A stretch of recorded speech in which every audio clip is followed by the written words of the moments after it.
เขาเบิ่งในป่าเมืองจำพรนะเบิ่งนี่นะอันเขาเว้านะป่าเมืองจำพรบุรีเมืองไกรโซนนะตายกิ้งแต่ตะหึงเจ้าลายกะลายแต่เท่เบิ่งนี่นะป่าตองนะคนละเป็นตะสะอ่อนอันนี้สั้นไม่อันนี้แหละเขาไม่ได้มานี่เขาไม่ได้มาลายนะเป็นในคลิปก็อย่าลืมกดไลค์กดแชร์กดกระดิ่งให้ด้วยพี่น้องเนาะหอนบ่ปลาตองนะอันนี้ถ้าเขาเอื้อมปลาตองกายได้นอกพวกเจ้าเม่นปะปลาตองกายนะอันในศาสตร์ในอื่นมีเคยหูเคยเห็นกระดักกระโดกระดักกระโดกระดีเลยปลาสุยบุตรปลาใช่เลยปลาสุยเมืองจำพรทะเลล่าวได้พวกเจ้าก็เห็นแล้ววะพี่น้องเอ้ยเห็นคลิปก็อย่าลืมอย่าพลาดได้กดไลค์กดติดตามเฮ้อเด้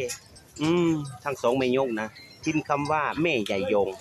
พวกเจ้าคณะปลาแล้วนะบริปลาโขแล้วก็ดองดงเด้งดงอันนั้นหอยได้นะเขาต้มแล้วเขาจิ้มอะไรบางคนนะเขาก็มาขายเป็นโลพี่ลึกจะได้พวกเจ้าตลาดเมืองแล้วบนฟ้ารถได้เลยนะพันละ2,000แต่นี่ซ้ำละเอาเงินเหรอดิบุกพวกนั้นโอ้ย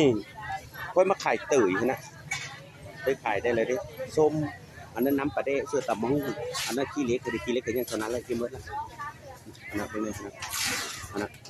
เนี่ยนั้นละสิเจ้ามาเด้อมาอุดหนุนซอยเด้อพี่น้องเด้ออย่าลืมอย่าพลาดกับเจ้ามาซอยผู้ค้านี่มาอุดหนุนได้เด้ออย่าลืมได้สิเจ้าคนไม่ได้สะอ่อนทุกคนตะป่านี่มันกระดักกระโดกระดีเคยหูเคยหินเนาะสู้วิ่งน้อยสอดเนี่ยจะมามีหวานนะเลยมีเมื่อจะติดตัดเส้นอันนี้สัตว์ในอื่นนี่พวกเหมือนเจ้านะอันนี้ปลาขาวนะเพื่อนๆนะปลาขอหน่อยไม่ต้องไงน้ำปีอันนี้ปลาหิ้งอันนี้เนี่ยนั่นแล้วเจ้าในสัตว์ในอื่นก็จะเป็นสะอ่อนปีใหม่แล้วก็ขายดอกไม้แล้วก็มีสงกรานต์ปีใหม่ล่าวนะมันเอาดอกไม้ตรงนี้ทุกเรื่องเราปิดซ่อมทุกเรื่องมามีภาษาไทยละมากขนุนแล้วคนก็สวยเป็นสวยนะมีแต่ผู้งามๆคือเมฆาล่าวนะเข้า2 YouTube กูแล้วก็ถูกติดตามแล้วแม่ใหญ่ยงลาวเห็นแล้วใน YouTube สู่ได้เข้า YouTube กูแล้วนะมึงนะคนล่าวเพ้อว่ากี่หลายสู่เห็นว่าเขากินปลาเด้กับเขางามนะก็คือนกข้อเนี่ยเขานะเต็มอนุอยู่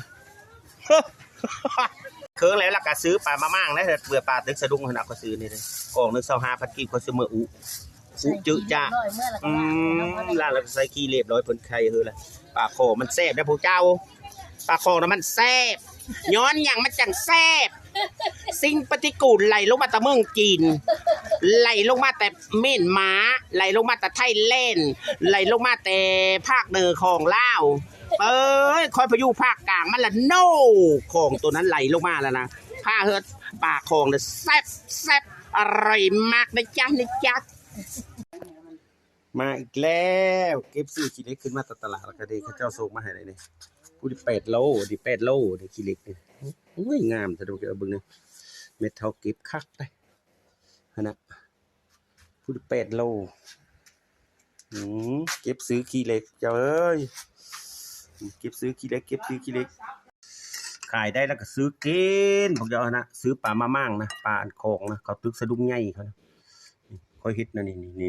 เจลเลยนี่ตำตัวนี้นี่อันนี้เจลนี่อันนี้เจลน้ำซื้อจากน้อยนี่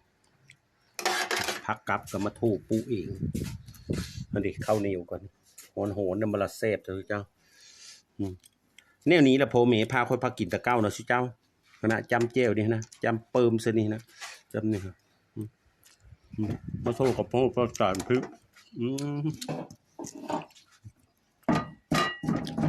หลังมือก็เจ้าว่าเหี้ยว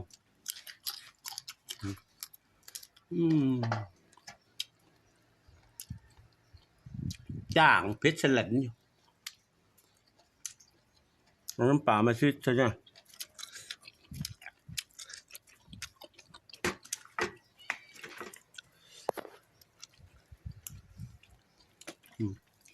นี่แหละแซ่บเลยจ้ะอาหารพื้นบ้านตะเกาโพเมพากินมิตรเนี่ยอันนี้กระเบือกาบโถ่เนี่ยปุ๊เชื่อโฟมเชื่อไปกินกับมันหลอกคอก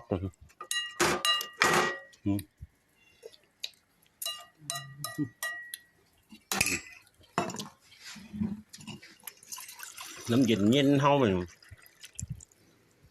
คือแล้วก็เจ็บคอ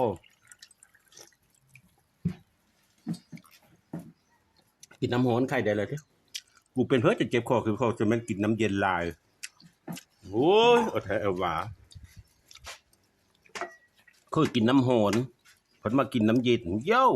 มันร้อนเลยเท่าเลยเกินเขาจะเอาขนาดจำนะนี่ฮะนะเจลเนี่ยก็ป่าเนี่ยปุ่นเดียวปลามาม่ามันละเซฟเลยฮะนี่ปลาบึงว่างซื้อรัฐบาลบึงว่างมาเจ้านี่ยอดมากระถินเนี่ยโอ้ยไปหอดอยู่ในพวกอเมริกาเก่าเลยแคบไปใช้ดาวเฮ้ยกิน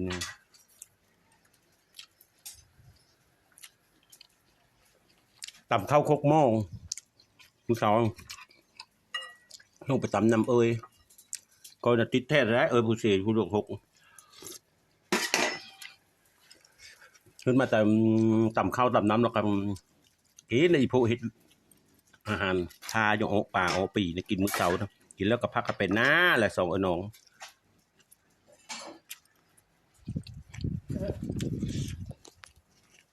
หัวโย่เยอะจ้ะคันเผือกคันมันมาเด้อจำมาเด้อไปเด้อเห็นในคลิปอย่าลืมอย่าพลาดได้กดติดตามมาได้